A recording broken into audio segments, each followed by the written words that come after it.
Welcome to online classes by Shankar Jat. मित्रों, आज अपन पढ़ेंगे लेटर के बारे में। लेटर राइटिंग क्लास 8 से लगा के क्लास 11 तक लेटर राइटिंग का प्रश्न आपके पूछा जाता है। छोटी क्लास में भी लेटर राइटिंग से संबंधित प्रश्न होते हैं, तो अपन सीखेंगे कि किस प्रकार एक अच्छा लेटर अपन लिखें। लेटर दो प्रकार के होते हैं। पहला होता है इनफॉर्मल लेटर और दूसरा होता है फॉर्मल लेटर। लेटर दो प्रकार के होते हैं। पहला होता है इनफॉर्मल लेटर और दूसरा होता है फॉर्मल लेटर। इनफॉर्मल लेटर जो होते हैं वो अपने मित्रों को, रिश्तेदारों को या किसी अपने परिचित व्यक्ति को लिखे जाते हैं, जो पूर्णतया अनौपचारिक होते हैं। दूसरे होते हैं फॉर्मल लेटर, जो किसी संस्था के हेड को, अपने प्रधानाध्यापक जी को, प्रधानाचार्य जी को आदि लिखे जाते हैं, और वो फॉर्मल लेटर होते हैं। आज अपन पढ़ेंगे कि एक इनफॉर्मल लेटर किस प्रकार से लिखा जाता है या एक इनफॉर्मल लेटर का क्या फॉर्मेट होता है, उसके बारे में अपन पढ़ेंगे। तो अपन लिख देंगे इनफॉर्मल लेटर और इसका फॉर्मेट, इसको अपन किस प्रकार से लिखते हैं या इनफॉर्मल लेटर का क्या फॉर्मेट होता है। तो इनफॉर्मल लेटर को लिखने के लिए सबसे पहले मान लेते हैं कि ये अपनी कॉपी का पेज है। ये अपने कॉपी का एक पेज है, तो इस पेज के ऊपर किस प्रकार अपन इनफॉर्मल लेटर लिखें, किस प्रकार उसको लेटर की राइटिंग करें, तो अपन बिंदु वाइज पढ़ेंगे। इनफॉर्मल लेटर में सबसे ऊपर ही ऊपर अपन देखते हैं तो यहां लिखा जाता है एड्रेस। एड्रेस लिखा जाता है, जो सेंडर लेटर भेजने वाला है उसका पता यहाँ लिखा जाता है, एड्रेस लिखा जाता है। और एड्रेस लिखने का तरीका, जैसा कि अपन जानते हैं कि एड्रेस में अपन मकान नंबर लिख देते हैं, जैसे 45, गली या मोहल्ले का नाम जैसे शिव कॉलोनी आदि। या अगर आपको कोई एड्रेस दिया गया नहीं है पेपर में, तो आप एग्जामिनेशन हॉल ये भी लिख सकते हैं। या अगर आपको कोई एड्रेस दे रखा है, किसी शहर का नाम दे रखा है, तो आप अपनी तरफ से भी कोई मकान नंबर, गली मोहल्ले का नाम बना के ये एड्रेस लिख सकते हैं। तो एड्रेस की पहली लाइन में मकान नंबर और गली मोहल्ले का नाम आता है। दूसरी लाइन में ये एड्रेस आपका कहाँ स्थित है। जैसे मान लो ये जयपुर का एड्रेस है, तो अपन लिख देंगे जयपुर। उदयपुर का है तो उदयपुर, मावली का है तो मावली। तो इस प्रकार अपन पहला जो लेटर का, इनफॉर्मल लेटर का जो पहला भाग होता है वो होता है अपना एड्रेस, जिसमें मकान नंबर, गली मोहल्ले का नाम और दूसरी लाइन में उस शहर का नाम या उस गांव का नाम जहां ये एड्रेस स्थित है, ये लिखा जाता है। दूसरा फॉर्मेट होता है आपका डेट। इनफॉर्मल लेटर का दूसरा भाग होता है डेट। डेट लिखने का कई तरीके हैं, लेकिन जनरली अपन इजी जो तरीका है उसको काम में लेते हैं। जैसे आज अपनी तारीख है 20, तो अपन लिख देंगे 20। नवंबर है तो अपन ने लिख दिया नवंबर 2020, 20 नवंबर 2020। तो इस प्रकार से अपने डेट लिखी जाती है। यहाँ कोमा और फुल स्टॉप का निषेध है, इनका प्रयोग नहीं किया जाता है। तो इनफॉर्मल लेटर का जो दूसरा भाग है वो है अपना डेट। और तीसरा भाग होता है अपना सैल्यूटेशन, अभिवादन। अपन जिसको भी लेटर लिख रहे हैं उसका सैल्यूटेशन यहाँ लिखा जाता है, उसको अभिवादन यहाँ किया जाता है। इसको लिखने के लिए मैं बिल्कुल इजी तरीका आपको बता रहा हूँ। आप कोई भी इनफॉर्मल लेटर लिख रहे हैं, चाहे वो आपके मित्रों को हो, सगे संबंधियों को हो, परिचितों को हो, तो उसमें आपको माय डियर लिखना है, माय डियर लिखना है। और उसके बाद अगर वो आपके रिश्तेदार हैं और आपसे बड़े हैं, जैसे आपके फादर हैं, आपके मदर है, आपके बड़े भाई हैं, तो उनको आपको रिलेशन लिखना है। रिलेशन, उनके साथ आपका क्या संबंध है। जैसे आप फादर को लिख रहे हो तो आ जाएगा माय डियर फादर, मदर को लिख रहे हो तो माय डियर मदर, आपके अंकल को लिख रहे हो तो माय डियर अंकल। इस प्रकार से उनका रिलेशन लिखता है। लेकिन यदि आप अपने मित्रों को लिख रहे हो या अपने से छोटे आपके रिलेशन वालों को लिख रहे हो, तो वहाँ उसका नाम आएगा। जैसे आप अपने छोटे भाई को लिख रहे हो और आपके छोटे भाई का नाम रमेश है, तो आप माय डियर लिख के उसका नाम लिख देंगे रमेश। आप अपने मित्र को लिख रहे हो जिसका नाम कमलेश है, तो आप लिख देंगे माय डियर कमलेश। तो इस प्रकार इनफॉर्मल लेटर का जो तीसरा भाग है वो है अपना सैल्यूटेशन। और उसके बाद इस लेटर का चौथा भाग आता है मैसेज। ये अपने लेटर का मुख्य भाग होता है। किसी भी बात के लिए या जिस मुख्य बात के लिए अपन लेटर लिख रहे हैं वो इस भाग में आती हैं, इसको अपन इसका मुख्य भाग माना जाता है। इसको लिखने के लिए अपन कई तरह से इसकी स्टार्टिंग कर सकते हैं, जैसे I got your letter yesterday, I am well here and hope the same for you, इस तरह से भी शुरुआत कर सकते हैं। I am quite well here, इस तरह से भी अपन शुरुआत कर सकते हैं। तो जैसे अपन बिल्कुल सरल तरीके से शुरुआत करें तो जैसे इसने अपन इसको शुरुआत कर सकते हैं, I am quite well here and hope the same for you, hope the same for you. या इस वाक्य को ऐसे भी लिख सकते हैं, I got your letter yesterday, I am well here and hope the same for you. इस तरह से अपन इसकी शुरुआत कर सकते हैं, अपना जो मेन मैसेज है उसकी शुरुआत कर सकते हैं। मेन मैसेज में आपको ये ध्यान रखना है, इसको बिल्कुल संक्षिप्त शुरुआत करनी है और उसके बाद अपने को अपनी मूल बात पर आ जाना है कि आपको पत्र किस बात के लिए लिखना है। वो मुख्य बात अपनी 2 या 3 पंक्तियों में, या अगर आपके ज़्यादा बड़ी बात है तो आप उसको पैराग्राफ के रूप में, छोटे छोटे पैराग्राफ के रूप में भी इसमें लिख सकते हैं। इस जो मैसेज है, इसका जो एंड है वो आपको एक वाक्य के साथ करना है, जिसमें अपन उसको लेटर जिसको लिख रहे हैं उनके अलावा वहाँ जो बचे हुए व्यक्ति हैं उनको वहाँ सैल्यूटेशन या अभिवादन किया जाता है। जैसे आप मदर को लिख रहे हो लेकिन आपके फादर वहाँ हैं तो फादर को आप प्रणाम, या आपके छोटे भाई बहन हैं उनके लिए भी आप अभिवादन या शुभकामनाएं लिख सकते हैं। तो मैं इसके लिए आपको जनरल लाइन बता रहा हूँ, प्लीज़ convey my regards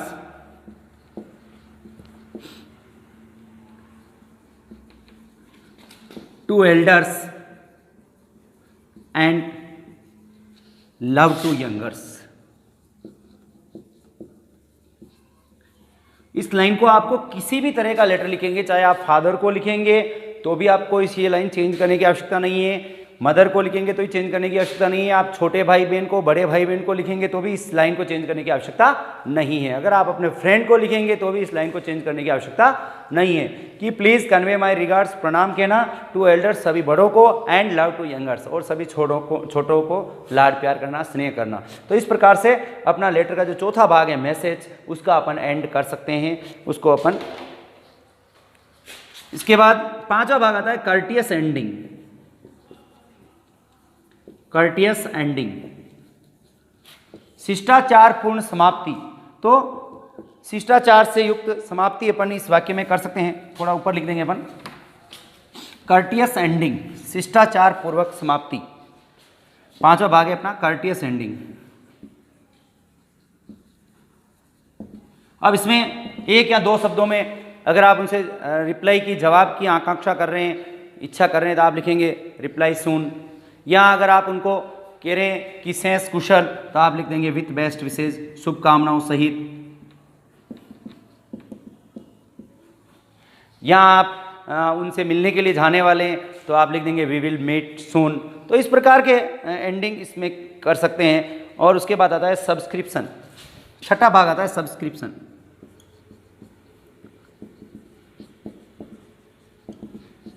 आप जिसको पत्र लिख रहे हैं उसको पत्र लिखने वाले आप हैं तो आप उनके साथ जो रिलेशन है उनके आधार पर यहाँ सब्सक्रिप्शन लिखेंगे। अब इसमें अपने एक ही बात ध्यान रखनी है, जितने भी इनफॉर्मल लेटर हैं अगर आप चाहें तो उसमें आप यूअर्स सिंसियरली इस सब्सक्रिप्शन का उपयोग कर सकते हैं। चाहे आप फादर को लिखेंगे तो भी यूअर्स सिंसियरली चलेगा, मदर को लिखेंगे तो भी यूअर्स सिंसियरली चलेगा, आपके फ्रेंड को लिखेंगे तो भी यूअर्स सिंसियरली चलेगा। तो जितने भी इनफॉर्मल लेटर है आप उसमें सब्सक्रिप्शन के रूप में यूअर्स सिंसियरली का प्रयोग कर सकते हैं। लेकिन अगर आप चाहें तो आप यूअर लविंग, अब आप अपने फादर को लिख रहे हैं तो यहाँ आप अपना रिलेशन बता देंगे कि यूअर लविंग सन, मदर को लिख रहे हैं तो यूअर लविंग सन, आप अपने भाई को लिख रहे हैं, बड़े भाई को, तो आप लिख देंगे यूअर लविंग ब्रदर। तो इस प्रकार से भी आप सब्सक्रिप्शन लिख सकते हैं। और अगला बिंदु है अपना 7वां है सिग्नेचर, हस्ताक्षर। जनरली वास्तविक जो पत्र लिखा जाता है उसमें अपने को पत्र लिखने वाले के हस्ताक्षर होते हैं, लेकिन चूंकि अपन यहाँ परीक्षा की दृष्टि से इसको पढ़ रहे हैं तो यहाँ आप अपना नाम भी लिख सकते हैं। जैसे मान लो आपका नाम रवि है तो आपने लिख दिया रवि, या आपका और कोई नाम है तो वो नाम भी आप यहाँ लिख सकते हैं। और इस प्रकार आप अपना लेटर, जो इनफॉर्मल लेटर है, वो आप पूरा कर सकते हैं। एक बार पुनः अपन रिवाइज कर लेंगे कि किस प्रकार लेटर को लिखा जाता है। सबसे पहले इनफॉर्मल लेटर में सबसे पहले एड्रेस आता है, दूसरे नंबर पे डेट आती है। एड्रेस कैसे लिखा जाता है मैंने आपको समझाया है। फिर डेट आती है, फिर आपका सैल्यूटेशन अभिवादन आता है जिसमें आपको माय डियर लिख के रिलेशन लिखना है। चौथा भाग मैसेज, जिसमें आपको उस लेटर को लिखने का मुख्य संदेश क्या है वो आता है। पांचवें भाग के रूप में कर्टियस एंडिंग, जिसमें with best wishes, we will meet soon, reply early, इस प्रकार के सेंटेंस के साथ अपन इस लेटर का जो मेन बॉडी है उसको समाप्त कर सकते हैं। सब्सक्रिप्शन में आपको योर सिंसियरली ही लिखना है, सभी इनफॉर्मल लेटर के लिए ये वैलिड है। लेकिन अगर आप चाहें तो your loving son, your loving daughter, your loving brother आदि का भी उपयोग कर सकते हैं और अपना नाम या सिग्नेचर भी इसके साथ कर सकते हैं। तो इस प्रकार से अपन किसी भी इनफॉर्मल लेटर को आराम से लिख सकते हैं। अब दूसरा आता है अपना फॉर्मल लेटर। दूसरा आता है अपना फॉर्मल लेटर। तो फॉर्मल लेटर जो है वो कैसे लिखा जाता है उसके बारे में भी अपन पढ़ेंगे कि किस प्रकार एक फॉर्मल लेटर को अपन लिखते हैं। फॉर्मल लेटर जो होते हैं वो अनौपचारिक के बजाय औपचारिक पत्र होते हैं जो किसी संस्था के अध्यक्ष को या ऐसे व्यक्ति को लिखे जाते हैं जिससे हम औपचारिक रूप से जुड़े हुए हैं। तो ऐसे जो लेटर होते हैं वो आपके फॉर्मल लेटर कहलाते हैं। और फॉर्मल लेटर ज़्यादातर अपने परीक्षा में पूछे जाते हैं, वो प्रिंसिपल या हेडमास्टर को लिखने वाले लेटर अपन पूछे जाते हैं। तो अपन पढ़ेंगे फॉर्मल लेटर, औपचारिक पत्र, इनका क्या फॉर्मेट होता है। तो फॉर्मल लेटर में भी सबसे पहला जो भाग होता है वो होता है आपका एड्रेस। और एड्रेस अपन लिख चुके हैं, समझ चुके हैं कि एड्रेस में आपका मकान नंबर 15 इंदिरा कॉलोनी, इसी तरह से आप कोई भी गली मोहल्ले का नाम बना सकते हैं, होली चौक बना सकते हैं, 21 लिख के हिरणमगरी उदयपुर ऐसे भी लिख सकते हैं। तो पहले लाइन में मकान नंबर और गली मोहल्ले का नाम, और दूसरी लाइन में आप उस शहर का नाम जहां अपना स्थान वो स्थित है, एड्रेस स्थित है, वो आप लिख सकते हैं। अगर आपको कोई एड्रेस नहीं दिया गया है तो आप एग्जामिनेशन हॉल लिख के जहाँ आप एग्जामिनेशन हॉल आपका स्थित है उस शहर का, उस गांव का नाम लिख सकते हैं। तो इस प्रकार फॉर्मल लेटर का जो अपना पहला भाग है वो है आपका एड्रेस। Number 2 date. डेट लिखने का मैंने आपको तरीका बताया। जैसे आज अपन लेटर लिख रहे हैं और आज अपनी तारीख है 20, तो अपन लिख देंगे 20 नवंबर 2020। तो इस तरह से आप डेट लिख सकते हैं। अगर आपको 10 मार्च को लेटर लिख रहे हैं तो आप लिख देंगे 10 मार्च 2020 या 21 जो भी है, आप इस तरह से डेट भी लिख सकते हैं। तीसरा जो भाग आता है अपना वो आता है रिसीवर्स पोस्ट एंड एड्रेस।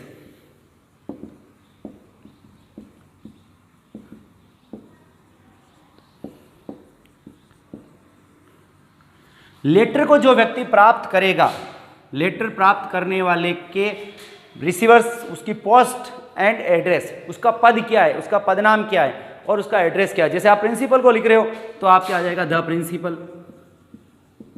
अब प्रिंसिपल कहाँ के हैं, इनका एड्रेस, तो इनका एड्रेस आ जाएगा गवर्नमेंट सीनियर सेकेंडरी स्कूल। अब आप उदयपुर के प्रिंसिपल है तो लिख देंगे उदयपुर, तो the principal government senior secondary school Udaipur. अगर आप हेडमास्टर को लिख रहे हैं तो the headmaster government upper primary school Rampura. कोई भी आपका जो एड्रेस है वो यहाँ आ जाएगा, उस संबंधित व्यक्ति का पद नाम और उसका एड्रेस। आप नगर पालिका के चेयरमैन को लिख रहे हैं तो द चेयरमैन नगर पालिका फतेहनगर। तो इस प्रकार से आप किसी सेक्रेटरी को लिख रहे हैं तो द सेक्रेटरी ग्राम पंचायत लदानी। तो XYZ इस प्रकार से आप रिसीवर का एड्रेस और उसका पोस्ट, सबसे पहले आपको पोस्ट लिखनी है, फिर उसका एड्रेस, उसका ऑफिस एड्रेस वहाँ लिखना है। चौथा भाग आ जाता है अपना जो लेटर का मुख्य भाग होता है, उससे पहले सैल्यूटेशन, अभिवादन।